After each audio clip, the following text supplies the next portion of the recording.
David Bumbaugh. He's a UU minister. He has served he served congregations in 5 different states over his long career, and he's taught ministry at the Meadville Lombard Theological School since 1999. Now, I first became aware of this story last month when I read a sermon about storytelling at Buckman Bridge Unitarian Universalist Church up in Jacksonville, and this was referenced in it. But it was too long to tell in its entirety. But I really liked it, and I am delighted you get to hear it in its entirety. So it is called The Education of God, and it is subtitled The Incarnation.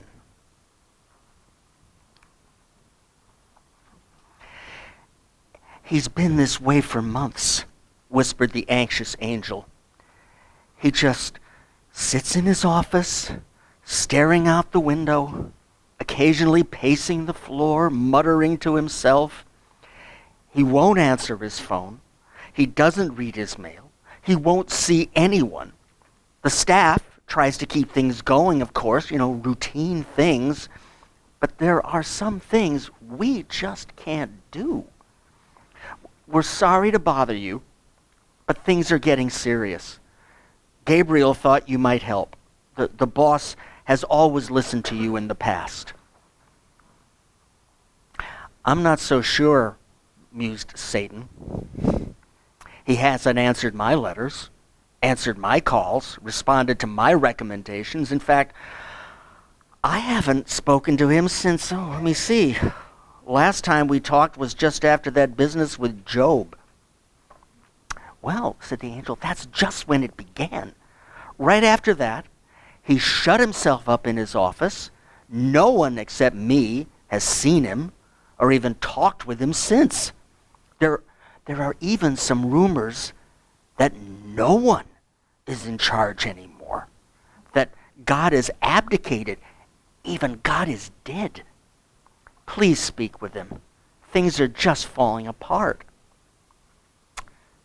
"I'll give it a try," said Satan as she stepped to the closed door. Rapping lightly, she listened for a response. "Are you in there, old friend?" she called. There was no answer. Satan looked at the angel. "I don't know what to do," she said. "Even I'm not comfortable just barging into God's office." "Please," said the angel, "it's an emergency. You've got to try." "I guess you're right," said Lucifer. "Somebody has to take the bull by the horns, so to speak. And I do have a reputation around here for handling the dirty work." She knocked again on the closed door and then turned the knob and opened the door a crack. Hearing no response, Satan eased into the room. The office was cluttered with unread memoranda, unopened mail, a blizzard of little pink slips saying, "While you are out, so-and-so called. Please return the call." The room was stuffy, as if it had not aired in eons, smelling slightly of cedar or some other incense difficult to identify.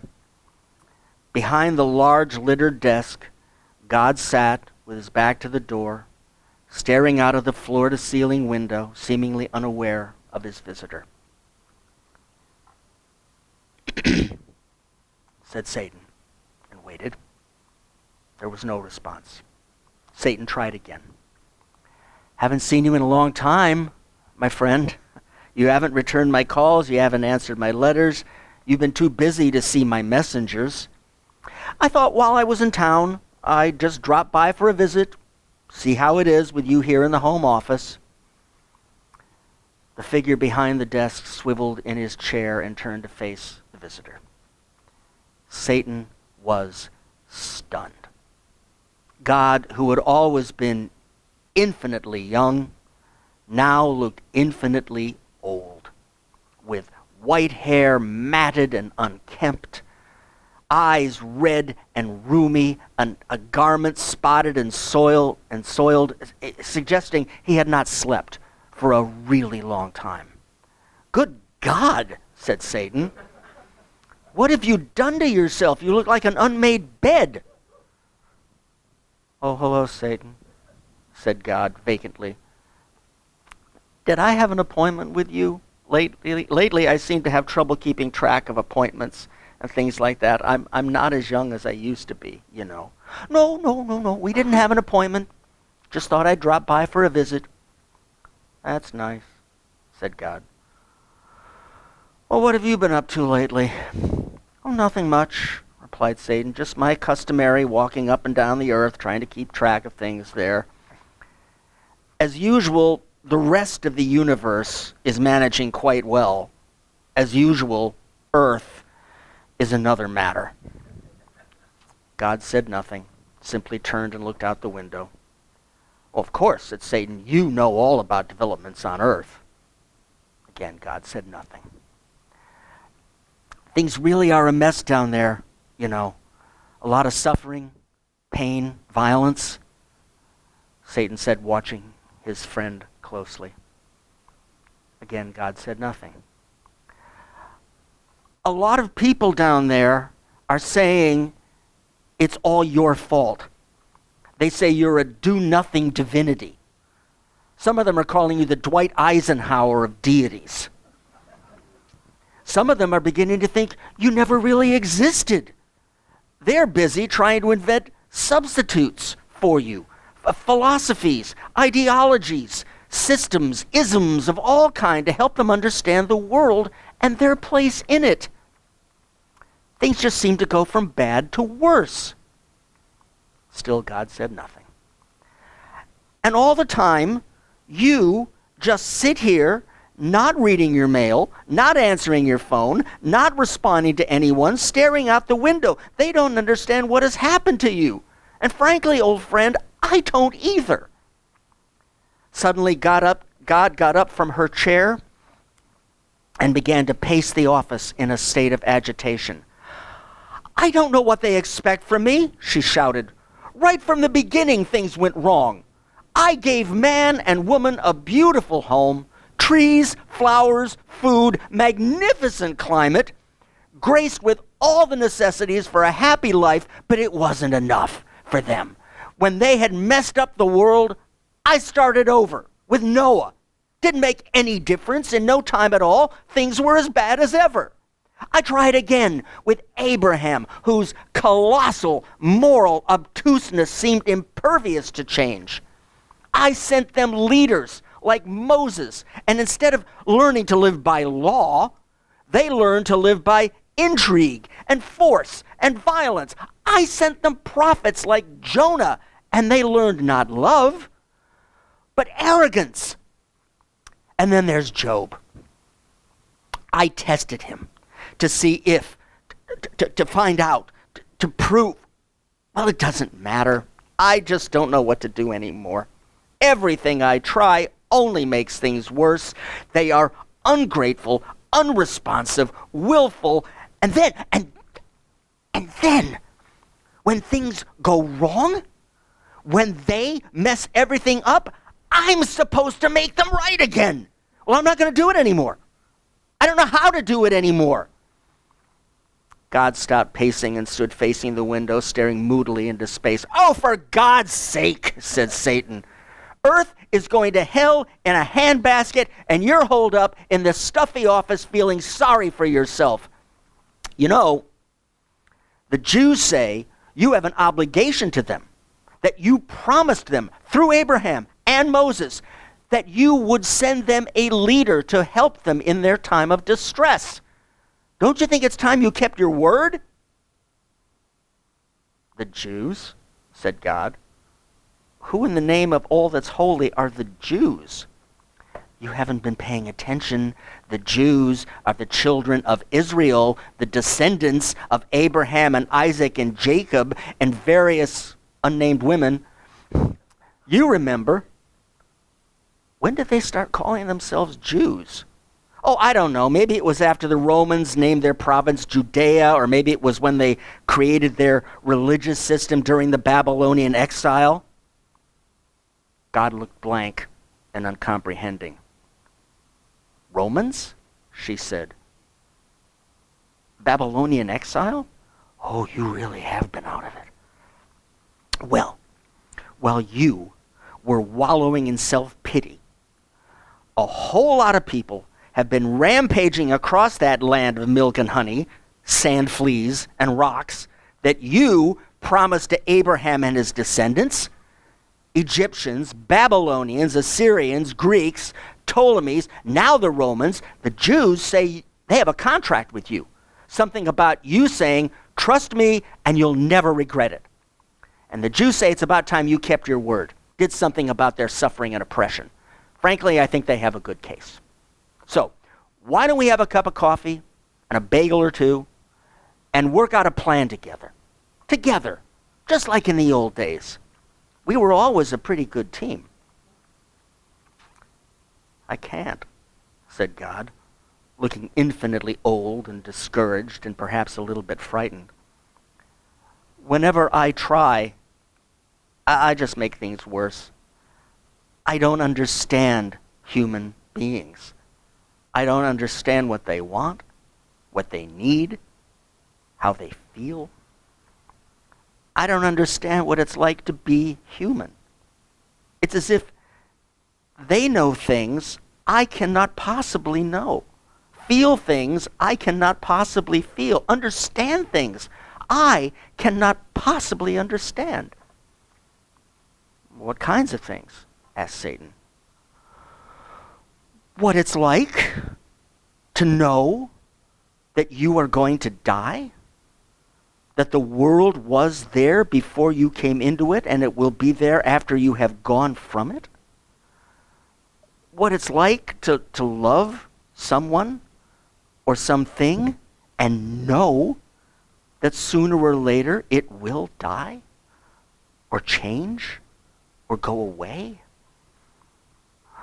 What it's like to be isolated and lonely in a crowded world? What it's like to have to choose without knowing the outcome, but knowing that there will never be time to go back and make a different choice.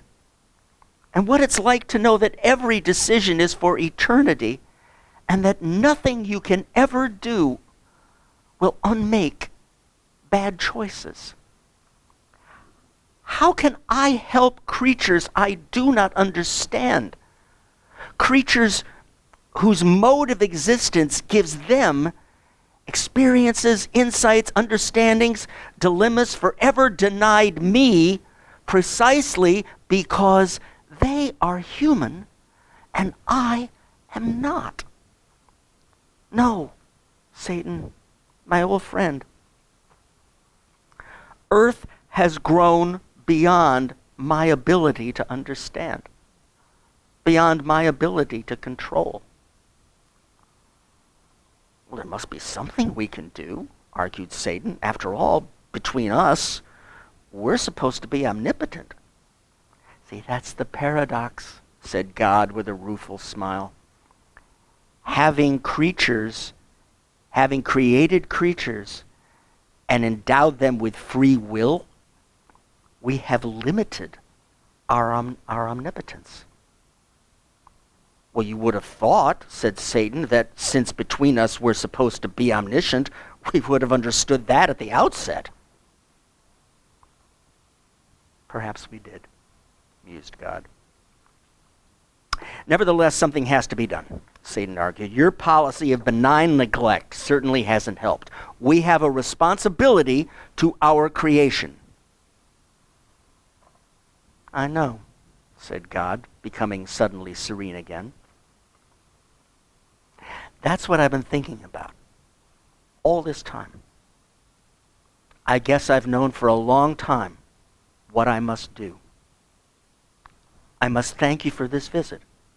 As usual, our conversation has helped focus my thoughts.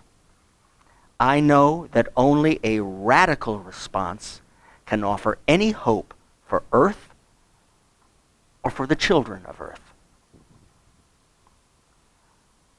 You have a plan, don't you? Asked Satan. I do now, said God. But I'm not sure if you're going to like it. The only way I can be of any use to humanity is is to become one of them. You mean like another visit to the planet, like the old days? Asked Satan. No, said God. I mean, become one of them. Become human. Find out for myself what it is like to be born and know that I shall die. What it is like to be tempted and have to choose, really choose. What it is like to love and know that everything I love is finite and will perish. You intend to abdicate? Asked Satan. Well, who'll run the shop? Take over your responsibility for this universe you created. Doesn't really matter, said God. You said yourself the universe is doing fine on its own without my attention. The only problem is planet Earth. If God can't solve that problem, then human beings will have to solve it. And frankly, it is my responsibility to be part of the solution. Surely there must be a less drastic course of action. This is just fatigue talking, said Satan. You just need some rest. You need to get out of this office, get some sun, play a little golf, get a little fresh air. You spend too much time alone. It's one of the occupational hazards of being God. Let's go for a walk. It'll clear your mind. You'll see things aren't as bad as they seem at the moment. I thought about this for a long time, said God. And I now know there really is no other alternative. You've made up your mind, haven't you? Yes. There's nothing I can say to change it, is there? No, said God. Now, order that coffee and some bagels. We'll work out the details. The young angel who brought the refreshments was visibly relieved to see God and Satan talking quietly together. He had no way of knowing that things would never be the same again in heaven or on earth. How are you going to do it? Asked Satan as soon as they were alone. I'm going to be born of a woman, just like any human being. When? Soon. I think I'll choose Christmas Day. That way, with my birthday and Christmas coinciding, I'll experience disappointment right off the bat. Birthday presents doubling as Christmas presents, all that. And I'll have to be a baby boy. In all my dealing with the human race, it seems to me that women are more together, more competent, better able to deal with their humanity. Remember Eve, Sarah, Deborah, Job's wife. Funny, I never learned her name. They were all strong, insightful, magnificent human beings. Perhaps it's because they're the ones who give birth, who are closest to God. Anyway, I thought that if I wanted to know what it was like to be frustrated, insecure, lusting for power, I would have to be male. I'm not so sure about that, said Satan. I know the species better than you. It's just possible you've trapped yourself in a sexist judgment. However, if you're going to be human, you have to choose one of two possible modes. And I doubt it will matter all this much which one. Have you thought about what'll happen to this celestial operation once you're gone? Well, I thought perhaps you'd like to run it, said God with a smile. Oh, no, thank you, said Satan. It's hard enough being Satan. I don't want to be God, too. See, I thought that would be your answer, said God with a smile. So I've decided to just close up the shop. Of course, I don't want to leave all the angels unemployed. I'll institute a retraining program. That Guardian program you told me about once, that could provide jobs for all of them, with the way humans are reproducing. The Guardians can be sort of a support structure that human beings can tap into from time to time, but with very limited powers, of course. The two old friends sat quietly, sipping coffee, reminiscing over old times. And finally, God said, it's about time. No point in delaying things any longer. One thing, however, what will you do now? Well, I've been thinking about that, said Satan.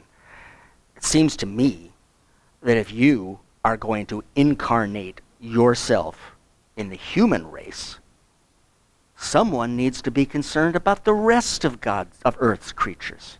So I've decided to invest myself in the natural world, in plants and animals, in the inexorable processes of the planet. And that way, we'll continue our old pattern of friendly rivalry and cooperative competition. If that's what you want, said God, then let's do it. There was a moment of deep silence. The entire universe seemed to be holding its breath. The light of a billion stars suddenly blinked out, and darkness enveloped all. In the midst of that moment of dark singularity, nothing could be seen, nothing could be heard.